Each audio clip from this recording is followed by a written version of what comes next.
ඇරපයිම මත්ස්‍යයාට terminator හෙවත් සියල්ල අවසන් කරන්නා යන නම භාවිතා කරනවා. ජලජ ශාක සහ මත්ස්‍යයන් පොකුරු පිටින් ගිල දමන ඇරපයිම ජලයට එන කටුස්සන් පක්ෂීන් සහ කුඩා සතුන් සියල්ලන්ම එක එල්ලේම ගිල දමනවා.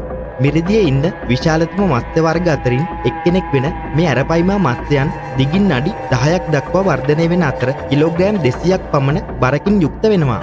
බෙලූගා මසුන් විශේෂ ඔවුන්ට වඩා විශාල වීම නිසා ඇරපයිමා මත්ස්‍යයාට විශාලත්වය අතින් පළවෙනි ස්ථානය හිමි වෙන්නේ නැහැ. මසුන් ඇල්ලීම සඳහා යොදන හැම පමණක් නෙවෙයි දීවරීන්ගේ දැල්ද ඉරාගෙන කඩාගෙන යන්න තරම් තියුණු දත් සහ ශක්තියක් මේ ඇරපයිමා මත්ස්‍යයන්ට තිබෙනවා. ඇලිගේටර් ගා බැලූ බැල්මට කිඹුලෙකුගේ පෙනුමක් සහිත මේ ඇලිගේටර් ගා ප්‍රමාණයනුත් බොහොම විශාලයි. ක්‍රොකොඩයිල් සහ ඇලිගේටර් වශයෙන් කිඹුලන් ප්‍රභේද දෙකක් ලෝකේ ජීවත් වෙනවා. මොවුන්ට මේ ඇලිගේටර් ගා යන නම ලැබීමට හේතුව ඔවුන්ට දුටු පමණින් ඔබට පේනවා ඇති. උතුරු ඇමරිකා මහද්වීපය නිජබිම කරගත් ඇලිගේටර් ගා මත්ස්‍යයන් ලොව විශාලතම මිරිදිය මසුන්ගේ ලැයිස්තුවට ඇතුළත් වෙනවා.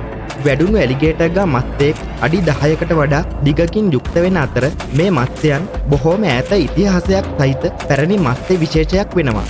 මොවුන්ගේ වසර මිලියන 100 ගණනක් පැරණි පොසිල පුරාවිද්‍යාඥයන් විසින් සොයාගෙන තිබෙනවා.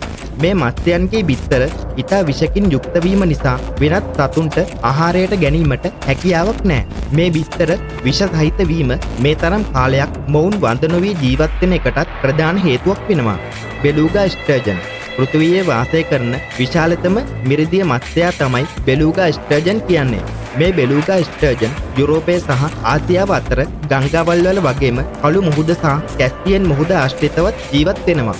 මේ මත්ස්‍යයා සාමාන්‍යයෙන් අඩි 23ක් පමණ දිගකට වර්ධනය වෙනවා. ඒ වගේම හොඳින් වැඩුණු බෙලූගා ස්ටර්ජන් මත්ස්‍යයෙක් ටොන් 2ක් පමණ බරකින් යුක්ත වෙනවා.